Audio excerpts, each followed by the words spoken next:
Hello friends, welcome back to the polity series, जहां हम पढ़ रहे थे क्लास 10th की एनसीईआरटी।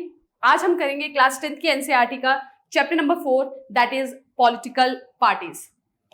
आज हम जानेंगे कि पॉलिटिकल पार्टीज क्या होती हैं और क्यों इनकी जरूरत है डेमोक्रेसी में, और कितनी पॉलिटिकल पार्टी होनी चाहिए एक डेमोक्रेसी को अच्छी तरह से चलाने के लिए।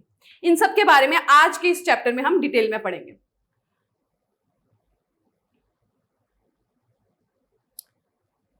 सो पॉलिटिकल पार्टी, आप अगर देखें, अगर आप हमारे देश के किसी भी पेरिफेरल एरिया में चले जाते हैं, विलेज में चले जाते हैं, तो वहां चाहे लोगों को मिनिस्टर्स के बारे में ना पता हो, हमारी गवर्नमेंट किस तरह से चलती है नहीं पता हो, कॉन्स्टिट्यूशन क्या है, संविधान क्या है हमारा, इसके बारे में नहीं पता हो, लेकिन वहां के लोगों को पार्टीज के बारे में जरूर पता होगा। हमारे देश में जो नेशनल पार्टीज हैं, बीजेपी है, कांग्रेस है, इनके बारे में जरूर, आम आदमी पार्टी, इनकी नॉलेज उन्हें जरूर होगी। तो ये इंपॉर्टेंस है एक पॉलिटिकल पार्टी की। वो सारी जो पॉलिसीज हैं गवर्नमेंट की, उनको एक आम जनता तक पहुंचाने का एक सीधा और सरल माध्यम है। अगर पॉलिटिकल पार्टी को डिफाइन किया जाए कि पॉलिटिकल पार्टी क्या है, तो पॉलिटिकल पार्टी एक ऐसा ग्रुप होता है जिसका जो मेन काम है वो है इलेक्शन लड़ना और पॉलिसीज को बनाना। इनका काम होता है इलेक्शन लड़ना और गवर्नमेंट बनाना, और फिर गवर्नमेंट बनाने के बाद पॉलिसीज फॉर्मुलेट करना। So political party is a group which contest election and form the government, and later on it formulate various policies. Fine. अब political party में क्या क्या component होते हैं? एक तो होता है political party में तीन important component होते हैं। One is the leader of the party, जो आप एक तरह से कहें फेस ऑफ द पार्टी होता है, ठीक है, जिसके बिहाफ पे उस पर्टिकुलर पार्टी को जाना जाता है। अगर आप कांग्रेस की कहेंगे तो Sonia Gandhi, Rahul Gandhi is the leader of the Congress, वो फेस है कांग्रेस का, तो that is leader. Then comes the active members, जो उस पर्टिकुलर पार्टीज की पॉलिसीज को, उनकी आइडियल्स को स्प्रेड करने में हेल्प करते हैं, ठीक है, उसे प्रमोट करने में, लोगों तक उस पर्टिकुलर पार्टी को स्प्रेड करने में हेल्प करते हैं। Then comes the followers,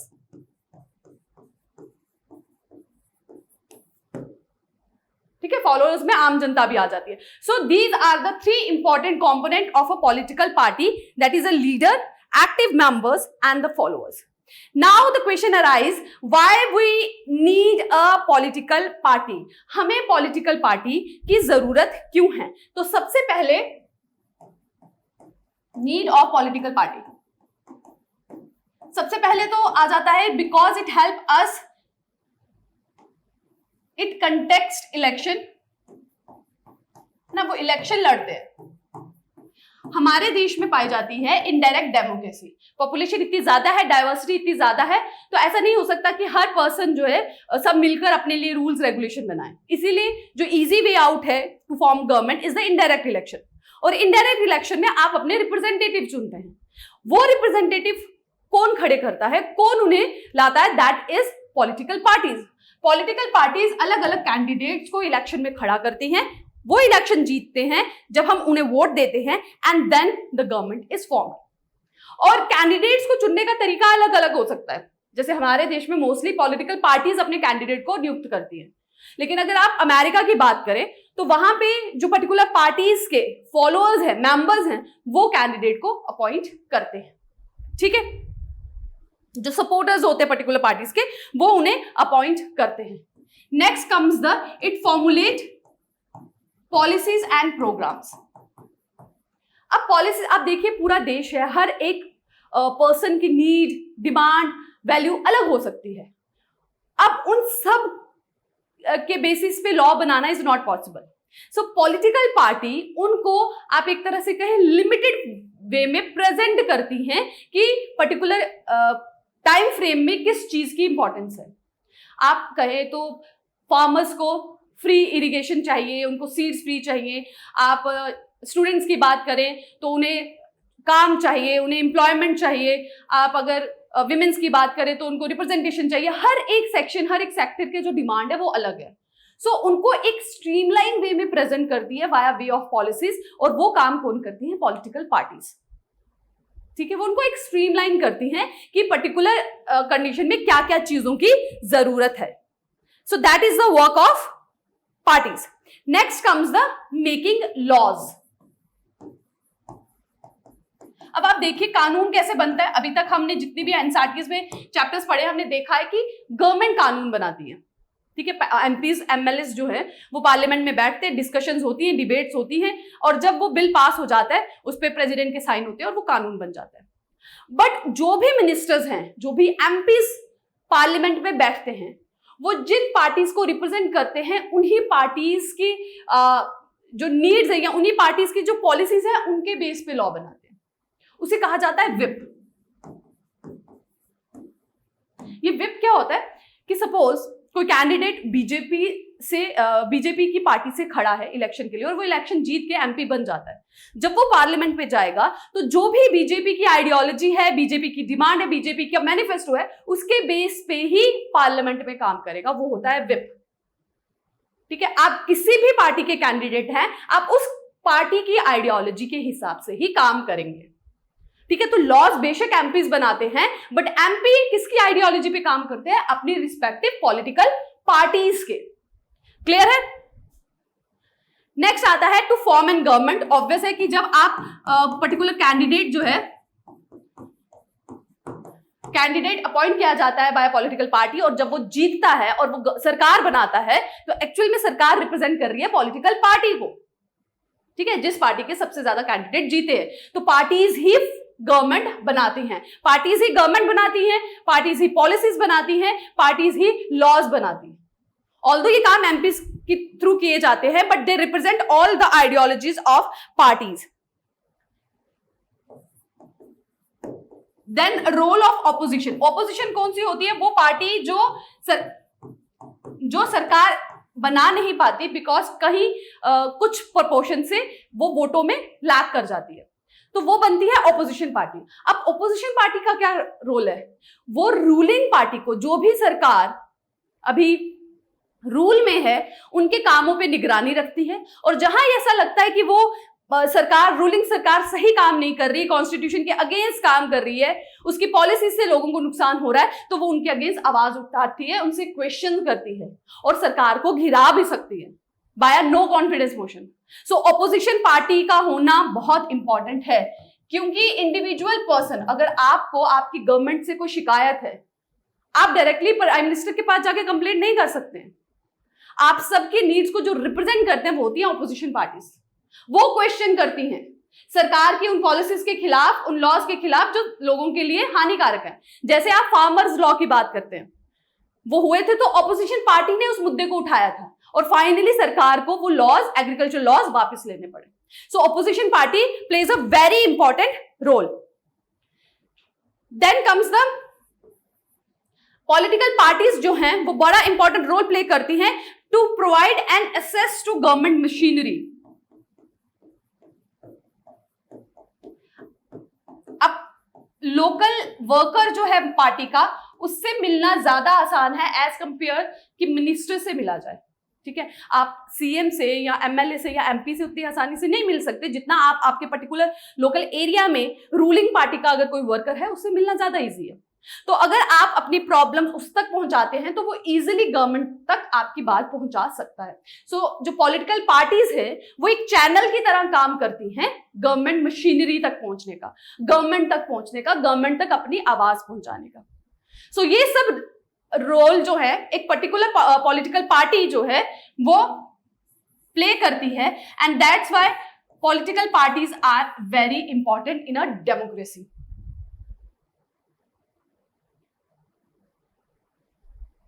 fine, clear है कि पॉलिटिकल पार्टी की जरूरत क्यों है. अब हम ये जानते हैं कि कितनी पॉलिटिकल पार्टीज होनी चाहिए ट्रू डेमोक्रेसी के लिए. पॉलिटिकल पार्टी क्यों होनी चाहिए ये तो हमें पता चल गया, क्योंकि वो रूल्स भी बनाती हैं, इलेक्शंस भी लड़ती हैं, लॉज भी बनाती हैं, सरकार को भी निगरानी में रखती हैं, गवर्नमेंट मशीनरी को भी असेस करने में हेल्प करती है. तो पॉलिटिकल पार्टी तो जरूरी है. अब कितनी पॉलिटिकल पार्टी होनी चाहिए? अब वर्ल्ड के बहुत सी कंट्रीज में, जैसे हमने चाइना के बारे में पढ़ा था, वो वन पार्टी सिस्टम है, क्योंकि वहां पर एक ही पार्टी जो है मेजॉरिटी में, दैट इज कम्युनिस्ट पार्टी. कोई भी कैंडिडेट अगर इलेक्शन के लिए खड़ा हो रहा है तो उसे कम्युनिस्ट पार्टी का अप्रूवल चाहिए ही चाहिए। तो चाइना में है वन पार्टी सिस्टम। बाकी आप कंट्रीज की बात करें जैसे यूएसए या यूके की, तो वहां पे टू पार्टी सिस्टम है, वहां पे दो मेजर पार्टीज होती है। क्लियर? लेकिन अगर हम इंडिया की बात करें, हमारे देश में है मल्टी पार्टी सिस्टम। जब हमने डेमोक्रेसी के बारे में पढ़ा था, हमने जाना था कि डेमोक्रेसी का जो सबसे इंपॉर्टेंट फीचर है वो है चॉइस। जो वोटर्स हैं, जो वोट डालने वाले हैं, उनके पास चॉइस होनी चाहिए कि वो डिफरेंट ऑप्शंस में से चुन सकें। अगर हमेशा उन्हें सिंगल एक ही पर्सन जो है, एक ही पर्टिकुलर पार्टी हमेशा इलेक्शन कंटेस्ट कर रही है, उनके पास ऑप्शन ही नहीं होगा, तो वो किस तरह से अपने जो नीड्स है उनको रिप्रेजेंट कर पाएंगे। सो choice is very much important in democracy.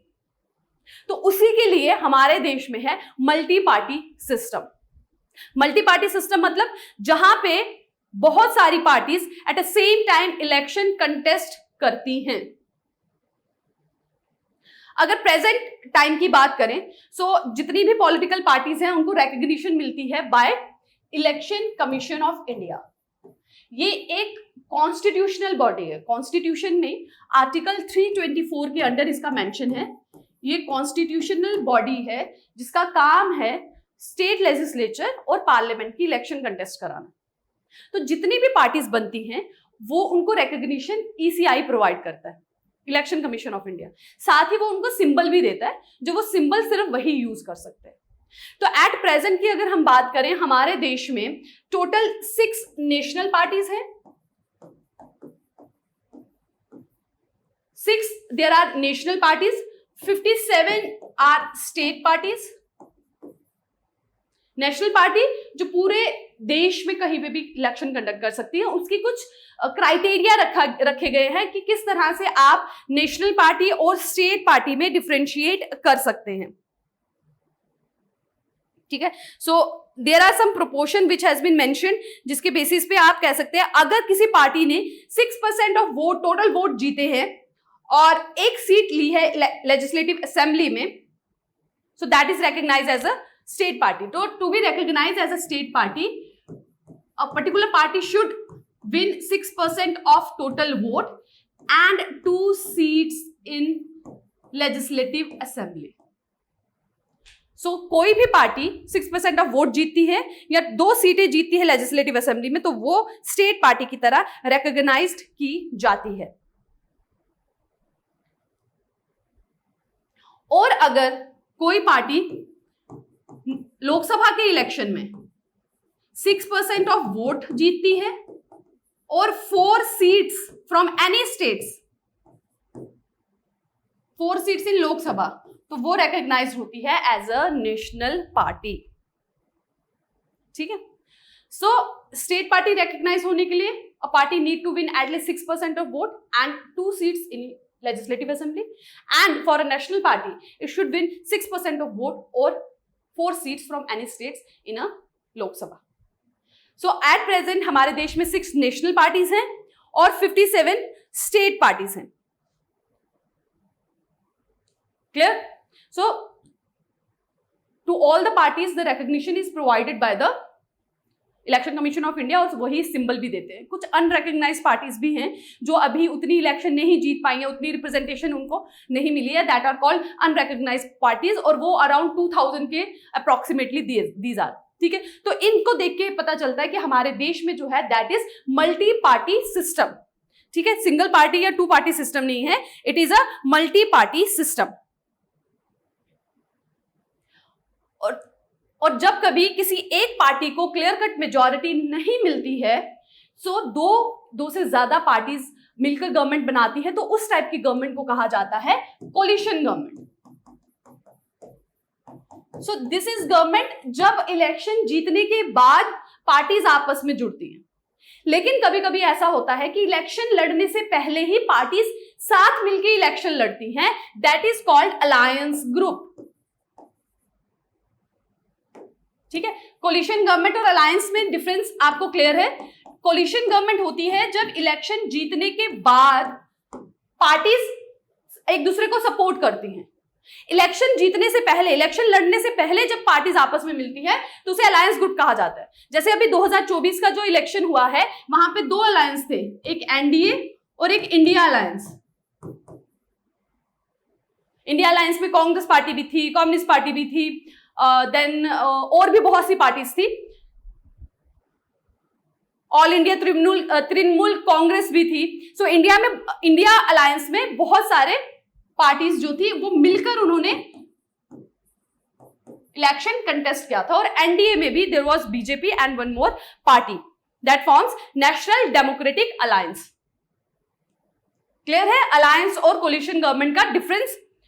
Okay, now these are the some of the list जो आप इसे रीड आउट कर सकते हैं, ऑल्दो एग्जाम के लिए it is not so important. बस आपको इतना ध्यान रखना है कि एक नेशनल पार्टी रिकॉग्नाइज करने के लिए कितने % वोट होने चाहिए, कितनी सीट होनी चाहिए, और एक स्टेट पार्टी होने के लिए क्या criteria, that is important which you need to remember, जो क्वेश्चन पूछा भी जाता है प्री से related.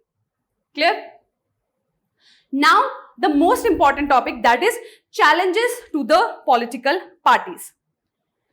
What are the challenge to present political party?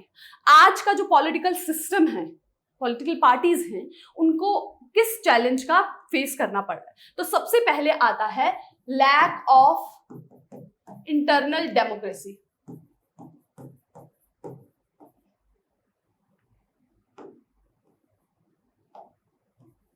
Internal democracy का क्या मतलब हुआ कि पार्टीज में जो भी फैसले लिए जाते हैं, जो भी डिसीजन लिए जाते हैं, वो सभी मेंबर्स को नहीं बताए जाते।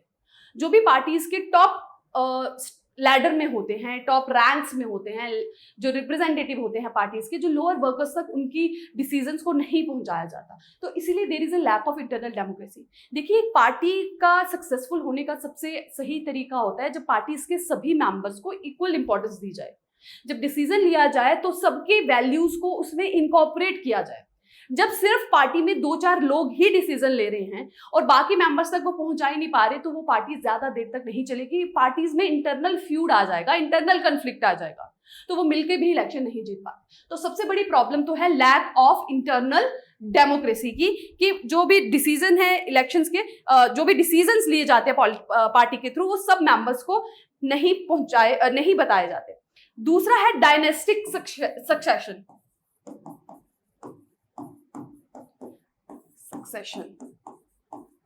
इसका मतलब है कि अक्सर पार्टी की जो सुपीरियर पोस्ट होती हैं वो हमेशा डायनेस्टी वाइज दी जाती है।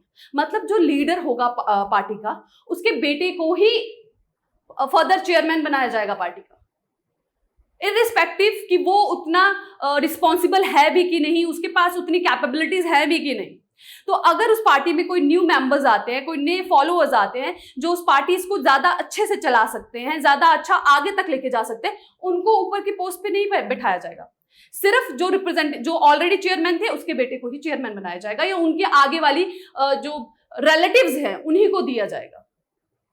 ठीक है, तो नेपोटिज्म जो है वो भी पार्टी के लिए सबसे बड़ा चैलेंज है, क्योंकि इलेक्शन में देश की जब सरकार बनानी है वहां नेपोटिज्म नहीं आ सकता, वहां पे कैपेबिलिटी चाहिए, क्योंकि कल को जो लोग हैं वो आपको हटा देंगे, वो उस पार्टी को हटा देंगे, क्योंकि उन्हें काम चाहिए, उन्हें वर्क चाहिए, उन्हें कैपेबिलिटी चाहिए, उनको आपका टैलेंट चाहिए कि आप देश को आगे बढ़ा सकें।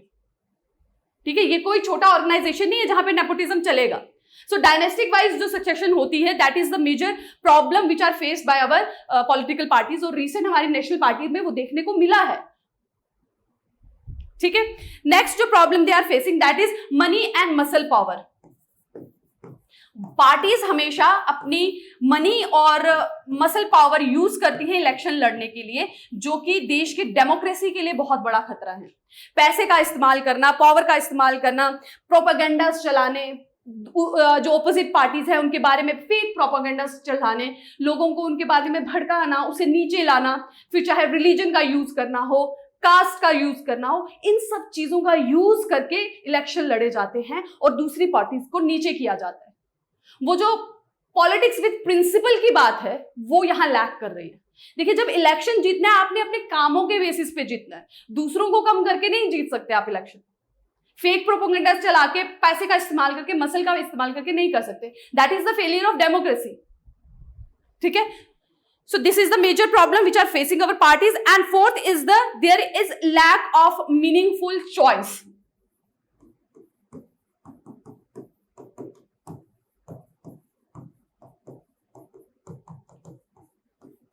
मीनिंगफुल चॉइस, क्योंकि मोस्टली जो आप पार्टीज देखेंगे उनकी जो डिमांड्स हैं, उनके मैनिफेस्टोज हैं, वो सिमिलर होते हैं। तो ये फर्क ही नहीं पड़ता कि आप किस पार्टी को वोट दे रहे हैं। अक्सर मकसद सबका यही है, अपना फायदा करना, अपने जो है बेनिफिट करना, अपनी फैमिली को आगे लेके जाना। तो जब तक पार्टीज जो हैं, जो डिफरेंट पॉलिटिकल पार्टीज हैं, वो अलग क्राइटेरिया से आगे नहीं बढ़ती, तब तक लोगों को मीनिंगफुल चॉइस नहीं मिलेगी। ठीक है, सारी जो है आइदर वन वे और अदर वे, या तो पैसे का इस्तेमाल करती हैं या तो करप्शन को जो है प्रमोट करती हैं। तो एज अ रिजल्ट लोगों के पास मीनिंगफुल चॉइस ही नहीं है।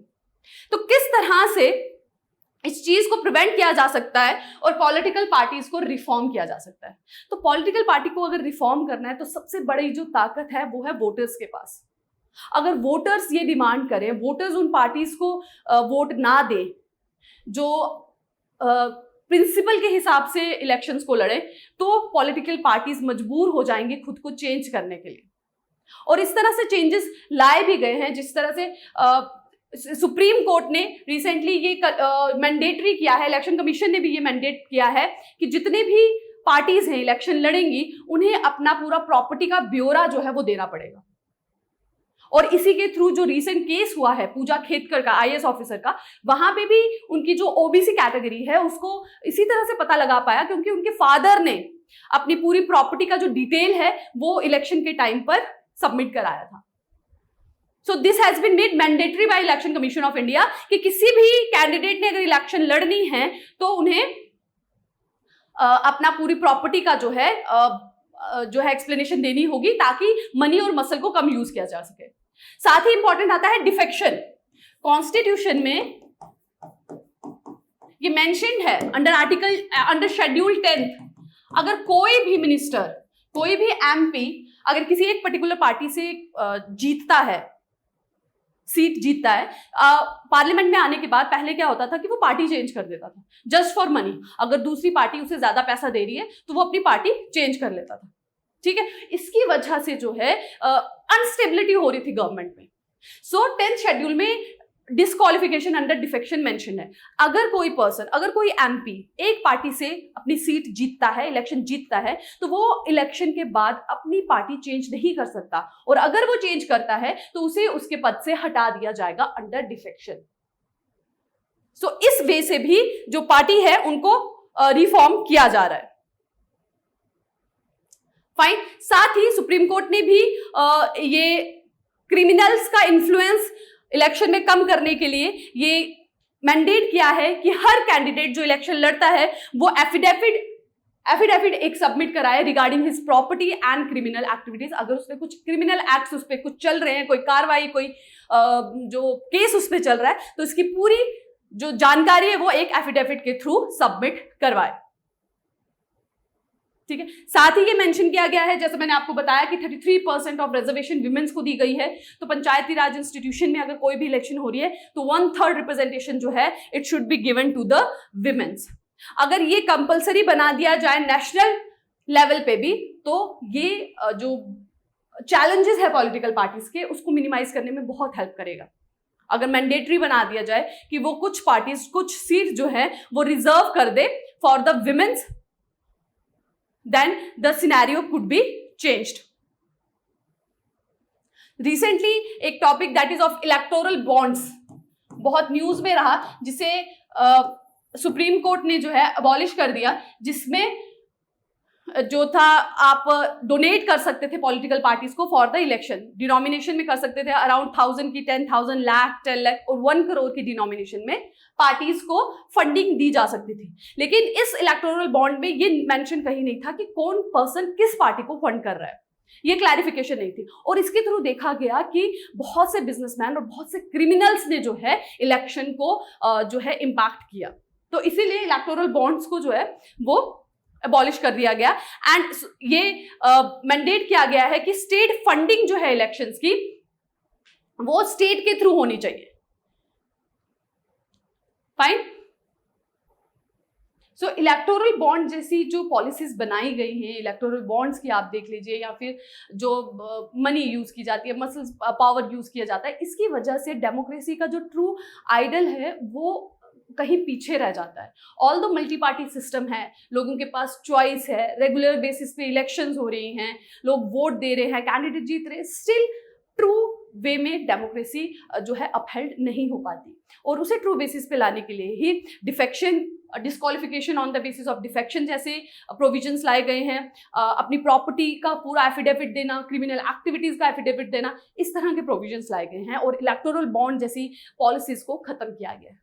सो इस तरह से हम और ज़्यादा पॉलिटिकल पार्टी के सिस्टम को जो है थोड़ा ज़्यादा और ट्रांसपेरेंट बना सकते हैं, जिससे डेमोक्रेसी को आप एक तरह के जो ट्रू उसका मोटिव है उसे आगे बढ़ा सकते हैं, प्रमोट कर सकते हैं।